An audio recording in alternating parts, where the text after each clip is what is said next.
السلام علیکم، آپ دیکھ رہے ہیں ہمارا یوٹیوب چینل اسلام کی دنیا۔ ویڈیو اگر اچھی لگے تو فالو اور لائک لازمی کریں، شکریہ۔ کہ حضرت عمر کا زمانہ مبارکہ تھا، میرا بڑا ہی دل کر رہا تھا سرکار کی زیارت کر۔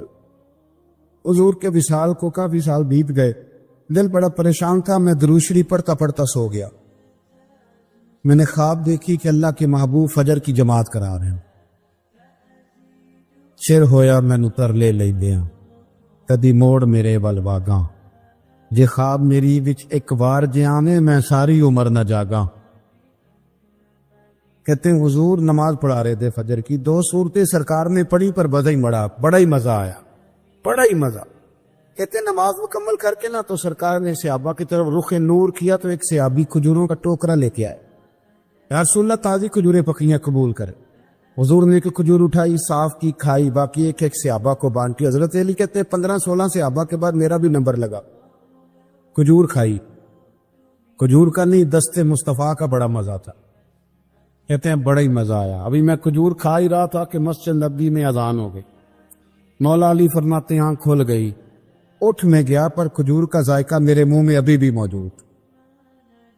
اب اس پر پورا باب بندہ ہے شاہ عبدالحق الہ آبادی نے۔ وہ کہتے ہیں کہ حضور جس کو خواب میں کچھ چیز دیتے ہیں وہ حقیقت میں بھی اسے دیتے ہیں۔ وہ خواب میں نہیں ہوتی، وہ حقیقت میں ہوتی ہے، پورا باب ہے۔ بہرحال عنوان پہ رہنا چاہتا ہوں۔ حضرت علی فرماتے ہیں میں اٹھا، وضو کیا، سنت پڑھی، مسجد چلا گیا، جا کے صف میں بیٹھ گیا۔ عمر فاروق آئے جماعت کرانے۔ کہتے ہیں عمر نے نماز شروع کی تو مجھے جھٹکا تب لگا جب عمر نے بھی وہی صورت شروع کر دی جو خواب میں سرکار نے پہلی رکعت میں پڑھی۔ میں سمجھا اتفاق ہے، لیکن کہتے ہیں دوسرا جھٹکا جب لگا جب دوسری رکعت میں حضرت عمر نے وہ صورت پڑھی جو حضور نے خواب میں دوسری رکعت میں پڑھی تھی۔ کہتے ہیں میں اب بڑا پریشان ہوں کہ یہ بات کدھر کی کدھر جا رہی ہے۔ مولا علی شیر خدا فرماتے ہیں نماز مکمل ہوئی تو کھجوروں کا ٹوکرا بھی آ گیا۔ فرماتے ہیں اب تو میری حیرت کی حد نہ رہی۔ حضرت عمر نے کھجور اٹھائی، صاف کی، کھائی، دوسرے صحابی کو، تیسرے کو، چوتھے کو، 15-16 صحابہ کو ملی، مجھے بھی تھی۔ کہتے ہیں کھجور کھائی، مزہ بڑا آیا۔ حضور سے تو دوسری مانگنے کو دل کرتا تھا پر مانگی نہیں تھی، ادب تھا۔ عمر سے تو یرانہ تھا نا اپنا۔ ایک کا رشک دیکھیں آپس میں، رشک دیکھیں، اسد نہیں، رش۔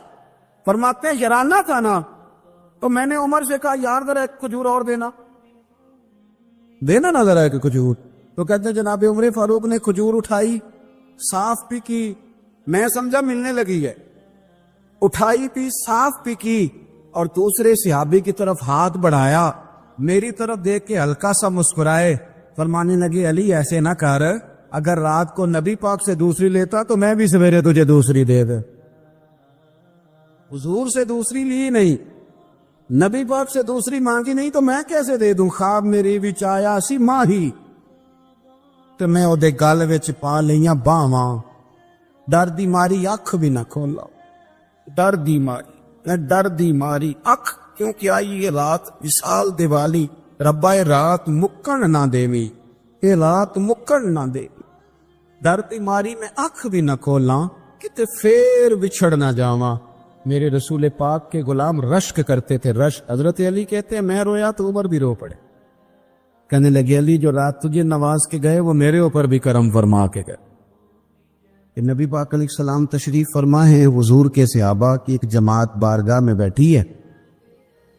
حضرت صدیق اکبر بھی حضور کے بالکل قریب بیٹھے ہیں، وہ آج بھی حضور کے قریب ہی قریب بیٹھے۔ اچانک نہ محفل میں حضرت مولا علی شیر خدا تشریف لے آئے۔ باقی صحابہ بھی اٹھنا چاہ رہے تھے، کوشش ہو رہی تھی، لیکن پتہ ہے سب سے پہلے جگہ کم تھی، کو بندہ ذرا سرکتا یا جگہ بناتا تو جگہ بننا تھی۔ باقی بھی اٹھنا چاہ رہے تھے لیکن سب سے پہلے حضرت صدیق اکبر اٹھے۔ حضرت مولا علی کا بازو پکڑ کے تھام کے حضور کے قریب بٹھایا، خود ذرا تھوڑے سے پیچھے ہو کے بیٹھ گئے۔ اب بولا نہیں کوئی، وہاں لوگ کم باتیں کرتے تھے، وہاں لوگ بولا ہے پائے نظر ہوش میں آ یہ کوہ نبی ہے، آنکھوں سے بھی چلنا یہاں بے ادبی ہے، لباں تے موراں لگیاں بولن دی جاج بھول گئی، اوتھے زباناں تائیں کھولن دی جاج بھول گئی۔ تے جا کے مدینے اتھرو میرے سوال بن گئے. حضور کی بارگاہ میں وہاں کو بندہ بات کرے اللہ نے پہنچایا سرکار کے قدموں میں، صد شکر میں پھر آیا سرکار کے قدموں میں. کچھ لمحے سلامی کو ٹھہرا ہوں مواجہ پر، پھر مجھ کو ادب لایا، پھر مجھ کو ادب لایا سرکار کے قدموں میں. تو حضرت کسی نے گفتگو نہیں کی. حضرت صدیق اکبر نے بازو تھاما اور لا کر کے نا حضرت مولا علی کو حضور کے قریب بٹھایا اور خود سائیڈ پہ جا کے بیٹھ گئے. کوئی بولا نہیں، بات نہیں کی. تب ہم تو باتیں زیادہ کرتے ہیں نا. جا کے سائیڈ پہ بیٹھ گئے. اور کسی نے کیا تبصرہ کرنا تھا، نہ کسی کی جرت تھی، نہ کوئی کرنا چاہتا تھا، نہ کر سکتا تھا. تھوڑی دیر خاموشی رہی، پھر میرے کریم بولے حاضر، اور حضور بول کے فرمانے لگے دیکھا تم نے ابو بکر نے کیا کیا ہے. اور پھر حضور فرمانے لگے عزت والا ہی کسی کی عزت کو پہچان سکتا ہے. مولا کائنات، شیر خدا، علی المرتضی، کیا بات ہے اس شیر خدا کی بھی. کتب حدیث میں سب سے زیادہ فضیلت کی حدیث ہے مولا علی شیر خدا کی. کیا شان پائی ہے، کیا مرتبہ پائے. 9 سال عمر تھی جب کلمہ پڑھا تھا. ویسے میرا تو خیال یہ ہے کہ یہ شروع سے کلمہ پڑھتے تھے اس لیے کہ پلے ہی حضور کی گود میں. 9 سال کی عمر تھی جب باقاعدہ حضرت علی نے کلمہ پڑھا. 9 سال کی عمر. اللہ کے محبوب نے نہ کل صحابہ کو بٹھا کے کہا، اپنے کل رشتہ داروں کو، اہل قریش کو، کہ میں اللہ کا رسول ہوں تو کون کون میرے ساتھ چلے گا. کھانا کھانے سارے آ گئے. جب کہا نا تعاون کون کرے گا تو سب چپ کر گئے. جب کہا نا میں اللہ کا رسول ہوں تو پیچھے کون چلے گا. آگے لگ کے چلنا بھی آسان ہوتا ہے، ساتھ مل کے چلنا بھی آسان ہوتا ہے. مشکل ہوتا ہے پیچھے پیچھے چلنا، وہ مشکل ہوتا ہے. پورے لوگ چل پاتے.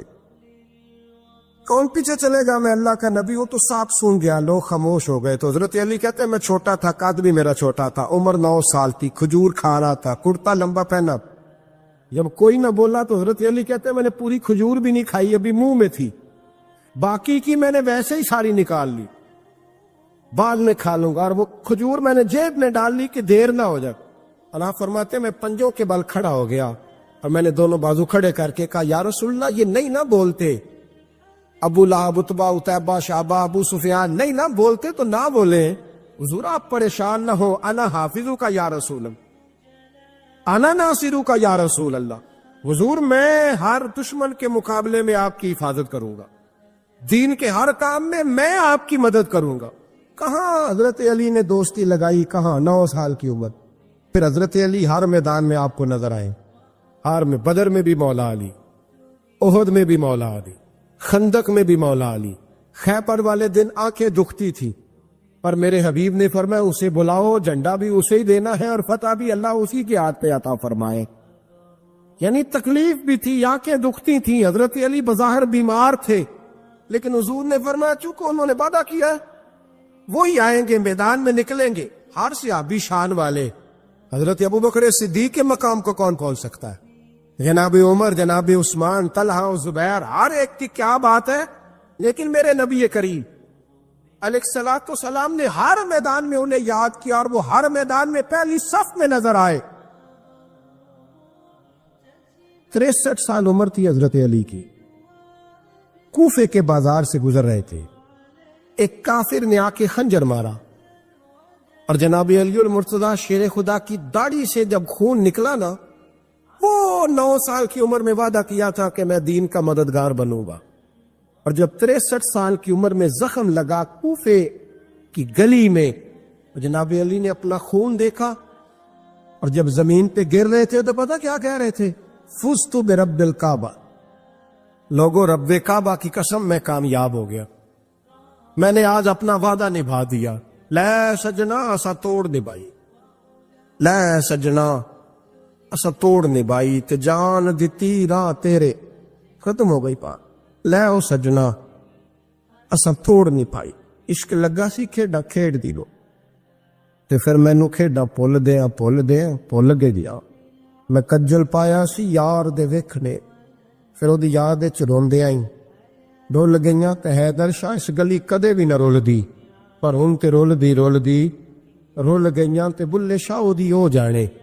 سانو اپنی توڑ نبھا لیندے. عزیزو یاد رکھو اللہ رسول سے رشتہ نا ہر لمحہ نبھاؤ. ایک بچے نے نا حضور کے کپڑوں پر پیشاب کر دیا تھا. اس کی ماں پریشان ہو گئی. بخاری ہے. یا رسول اللہ وہ بچہ تھا پتہ نہیں چلا. تو نبی پاک فرمانے لگے کیا ہو گیا, وہ بچہ ہے, اللہ نے پانی پیدا کیا نا, ابھی اس پہ پانی بہائیں گے سب ٹھیک ہو جائے گا. وہ بچہ ہے. لیکن حاجی صاحب گھر میں بگڑ جاتے ہیں, پوتا اگر پیشاب کر دے کہتے ہیں میں نماز پڑھنی ہوں, وہ بگڑ جاتے ہیں. پیر صاحب بگڑ جاتے ہیں اس بات پہ, علامہ صاحب بگڑ جاتے ہیں, سیٹھ صاحب کہتے ہیں پتہ ہی نہیں بچے نے پیشاب کر دیا ہے. حضور نے فرمایا کہ بچہ بچہ ہوتا ہے, وہ چھوٹا ہے, اس کا ایک مزاج ہے, اس کا ایک مطالبہ ہے. اب آپ یہ کہیں کہ وہ بڑا مجھے پاک صاف سمجھتا ہے تو اس رویے سے میرے ساتھ وہ ملاقات کرے, آپ اس کے مزاج کی رعایت کریں گے. نبی کریم کے غلام کے بیٹے ہیں حضرت اسامہ بن زید, نواسوں کی بات نہیں سنا رہا. زید بن حارثہ حضور کے غلام تھے, ان کے بیٹے ہیں. چھوٹی عمر تھی, ناک بہ رہا تھا. ویسے دادا جی ناک صاف کر دیتے ہیں پوتے کا, ہو سکتا ہے وہ ڈانٹ دے کہ چل دوڑ جا کتنا گندا, اماں سے کہتا ہے ناک صاف کرے, چل نلائق. نانا بھی کہتے ہیں بھاگ جا, کیونکہ وہ حاجی صاحب نے وضو کرنا ہے, نماز پڑھنی ہے, تو ان کے قریب یہ چیز آ گئی تو بڑا مسئلہ بن جائے گا. نبی کریم صلی اللہ علیہ وسلم نے کہا عائشہ اسامہ کے ناک بہ رہی ہے, صاف کر دو. حضرت عائشہ کہتی ہے میں ذرا اٹھی کو کپڑا دیکھنا تو حضور جلدی سے اٹھے. ایک روایت تو یہ ہے کہ حضور نے ناک پوچھ دیا, اور دوسری میں کہ نبی پاک قریب پہنچ گئے. جناب عائشہ کہتے ہیں میں نے ہاتھ پکڑ لیا, میں نے کہا حضور کپڑا لینے گئی تھی, آ گئی. کہتے میں نے اپنے ہاتھوں سے ان کی ناک صاف کر دی, ریٹ صاف کر دیا. اللہ کے رسول گویا میرے طرف دیکھ کے مسکرائے, حضور راضی ہوئے. بچے تو بچے ہوتے ہیں, بچے تو بچے ہوتے ہیں. اب آپ کو بچہ حاجی صاحب مانے, پہلے نمازی صاحب مانے, آپ کو پہلے بچہ جو ہے وہ بڑا سیانہ مانے, سمجھدار مانے, عقل مند مانے, پیر صاحب مانے. چھوٹا بچہ تو وہ نہیں مان سکتا. آپ اس کی نفسیات کے مطابق اس کے ساتھ چلیں. اب رویہ وہ رکھیں کہ وہ بچہ ہے, وہ چھوٹا ہے. حضور بچوں کے پاس سے گزرتے تھے تو انہیں سلام کہتے تھے. آپ بھی کہتے ہیں, آج سے کہیں گے. حضور گزرتے چھوٹے کہتے السلام علیکم. اور نبی پاک صلی اللہ علیہ وسلم کبھی کبھی نا بچے کھیل رہے ہوتے تو حضور بیٹھ جاتے, فرماتے یار میرے سینے سے تو لگو. حضور زمین پہ بیٹھ جاتے, بچہ یوں ہاتھ پہ, بچہ دوڑا آتا, حضور کے سینے سے جب لگتا تو نبی پاک گر جاتے اور فرماتے اوئے ہوئے تم نے تو مجھے گرا ہی دیا ہے. یہ بچوں کے ساتھ آپ جو رویہ رکھیں گے وہ میٹھا ہوگا. اب آپ کہیں کہ چونکہ اب میں ایک عہدے پہ ہوں, میں ایک منصب پہ ہوں, تو یہ آپ کی نفسیاتی کمزوری ہے. پھر کیا ہوتا ہے, بچوں کو ڈانٹ کے رکھا جاتا ہے, بے جا ڈانٹ ڈپٹ, بے جا سختی, اور بے جا ان کے ساتھ رویے, اور ان کے ساتھ بڑی عجیب و غریب قسم کی جو ہے وہ ہماری جو ہے وہ گھٹن کیپ آ جاتا ہے بچوں کے درمیان. بچے, میں کہا کرتا ہوں, پھر بچے ہمیں دکھ نہیں سناتے, وہ پھر غلط آدمی کو دوست بناتے ہیں, پھر اس غلط آدمی کو اپنی بات بتاتے ہیں, غلط آدمی رازدار بن جاتا. آپ ان کی نفسیات کے مطابق ان سے پیار کریں, انہیں ٹائم دیں. آپ دیکھیں یہ کیا سوچتے ہیں, کیا کہتے ہیں, کس طرح کا ان کا رویہ ہے بچوں کے ساتھ. پھر نوجوان جب کوئی ہو جاتا ہے تو اس کی سوچیں جوان ہو جاتی ہیں. نوجوانوں سے معذرت کے ساتھ نبی پاک علیہ السلام نے نوجوانوں کی حکومت سے پناہ مانگی, نوجوانوں کی حکومت سے پناہ مانگی ہے, اس لیے کہ نوجوان بڑی جلدی پیار بھی کرتا ہے اور بڑی جلدی نفرت بھی کرتا ہے. سوچیں مضبوط نہیں ہوتی. نوجوان آدمی, جوان آدمی, بکھری ہوئی سوچیں ہوتی. میرے رسول کریم صلی اللہ علیہ وسلم نوجوانوں سے ان کے مزاج کے مطابق ڈیل کرتے تھے, ان کی طبیعت کے مطابق ان کی ذہن سازی کرتے. ہم نہ جوانوں کو وقت نہیں دیتے, ہم مطالبہ کرتے ہیں نوجوان سے کہ وہ ہے نوجوان, باتیں بوڑھوں والی کرے. اگر جوانی میں بوڑھوں والی باتیں کرے تو پھر تو شیخ سعدی کہتے ہیں سارے بوڑھے چھوڑ کے اس نوجوان کے پاس بیٹھو, اس کے پاس فیض زیادہ ہے.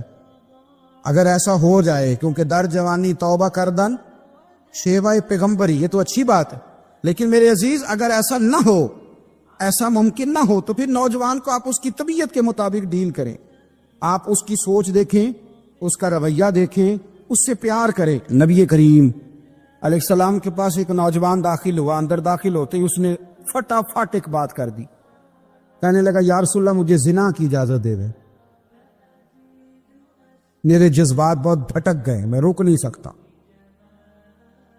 ہمارے ہاں ہمارے گھر میں کو فون کرے تو ہم غیرت مند بن جاتے ہیں، میری غیرت کو گوارا نہیں کہ کوئی میرے گھر میں فون کرے، اور اگر میں کسی کے گھر میں فون کروں تو پھر غیرت کدھر گئی؟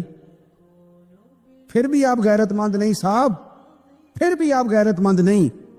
اگر آپ کسی کے گھر فون کرتے ہیں آپ غیرت مند نہیں، تو یاد رکھیں اگر آپ یہ حرکت کر رہے ہیں تو پھر آپ کو بھی تھوڑا احساس ہونا چاہیے نا۔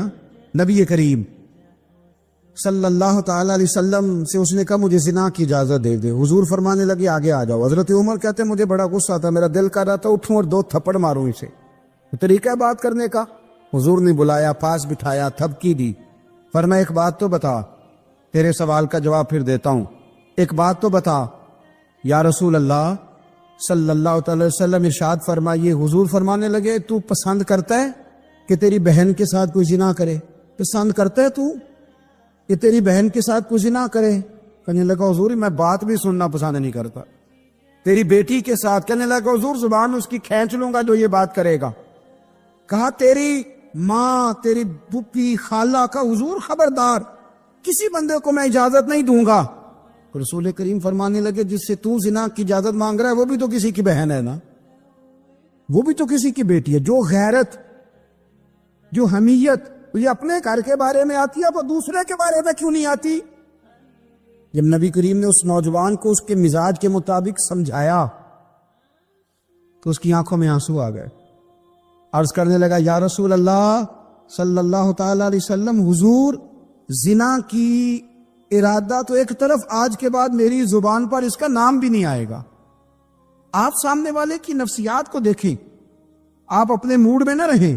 مجھے بڑی اچھی طرح یاد ہے ایک دفعہ نا مسجد میں ایک بچے نے نا آدھی بازوؤں کی شرٹ پہن کے نماز پڑھی، ایک بابا جی نے ان کو نا منع کیا، کہنے پورا کپڑے پا کے آیا کر، پتہ نہیں تمہیں؟ وہ کہنے لگا، بچہ کہنے لگا نماز ہو جاتی ہے، بازو آپ فولڈ کر کے ایسے کر کے بڑے بازوؤں فولڈ کر کے پڑھیں گے تو کراہت ہے، لیکن ویسے بھی آدھے بازوؤں والی شرٹ میں نماز ہو جاتی ہے، لیکن اچھا عمل نہیں، اچھا یہی ہے کہ آپ کے بازو پورے ہوں۔ تو بزرگ ان سے کہنے پورے کپڑے پہنو، کہنے لگا بھی ہو جاتی ہے نماز، میں بھی تھا تو مجھے انہوں نے کہا جی حضرت صاحب بات سننا، میں نے کہا جی حکم۔ کہنے لگے ان کپڑوں میں نماز ہو جاتی ہے؟ میں نے کہا جی ہو جاتی ہے۔ کہنے لگتا ہے منڈا چودھری آندا ہے، ایک منڈا لگتا ہے چودھری آندا ہے، فٹافٹ اسی وقت انہی پیروں پہ۔ میں کہا جی کہ ہے واقعی چودھریاں دا بچہ، لیکن مسئلہ یہ ہے کہ دین چودھری کے لیے بھی وہی ہے اور غریب کے لیے بھی، تو آپ اس بچے بیچارے کو اندر آنے تو دیں، اس کو مسجد میں داخل ہونے دیں، انشاءاللہ کپڑے بھی ٹھیک پہن کے آ ہی جائے گا۔ لیکن ہم نے تو ذہن بنا لیا ہے کہ ہم نے اپنی مرضی کے مطابق لوگوں کو قابو کرنا ہے، ہم لوگوں کی ذہن کے مطابق اترنے کو تیار نہیں، بس سارے میرے مطابق چلیں۔ یہ تو بات کو پیشوا کرے گا، مقتدا کرے گا، وہ بھی سمجھائے گا۔ رسول کریم علیہ الصلوۃ والسلام لوگوں کو جبرن نہیں جھکاتے تھے، حضور دلائل دیتے۔ نوجوان بچوں کو موقع دیں، انہیں سمجھائیں، انہیں قائل کریں، ان سے پیار کریں، ان کی نفسیات کو سمجھیں، اس کے مطابق ان کے ساتھ آپ ڈیل کریں، پھر آگے بڑھیں۔ عورتوں کے بارے میں میرے نبی کریم علیہ السلام نے بڑی نصیحت فرمائی ہے۔ محبوب کریم فرمانے لگے عورت ٹیڑھی پسلی سے پیدا کی گئی ہے، سیدھا کرنا چاہو گے ٹوٹ جائے گی، کہ جیسی ہے اس کے ساتھ ویسے ہی گزارا کرو، اس کی نفسیات کو سمجھ جاؤ۔ عورت تھوڑا سا چاہتی ہے کہ وہ کھانا پکائے تو اس کی تعریف کر دی جائے، تو بھئی کھڑی ہے صبح سے بورتی خانے میں، 2 لفظ بولنے میں کوئی حرج ہے؟ اور اگر کبھی نمک زیادہ ہو بھی جائے تو کیا خیال ہے، بیوی جان بوجھ کے زیادہ ڈالتی ہے؟ اس کا شوق ہے کہ اس کی انسلٹ ہو؟ ہمارا رویہ اتنا سخت ہوتا ہے، بعض اوقات اتنا تکلیف دہ ہوتا ہے کہ اس سے جذبات کو ٹھیس پہنچتی، مزاج میں خرابی آتی۔ تھوڑی تعریف دیکھیں، عورت چاہتی ہے تھوڑا سا کہ میرے خاندان والے، میرے سسرال والے میری تھوڑی عزت کریں، تو وہ اگر سارا کچھ چھوڑ چھاڑ کے آ گئی ہے تو اس طرح ہم اپنی بیٹی کے لیے ذہن رکھتے ہیں عزت کا، اگر تھوڑا اس کے لیے بھی بنا لیں گے تو میرا خیال ہے کوئی حرج والی بات۔ ہم نہ لوگوں کا خیال رکھنے کی بجائے لوگوں کو چڑھاتے ہیں۔ ناراض تو نہیں ہو جائیں گے آپ؟ نہیں رہن دینے لگتا ہے تو ہو جانا ہے بھائی چڑھاتے ہیں لوگ کسی نے کہہ دیا نا کہ یہ میرے گھر نہ آئے آج کے بعد باپ نے بیٹے کو کہہ دیا یہ تیرے رشتہ دار نہ آئے وہ کہتا تو سویرے ضرور آئی ویکھاں گا تینوں کیڑا ڈکدا ہے آنا صبح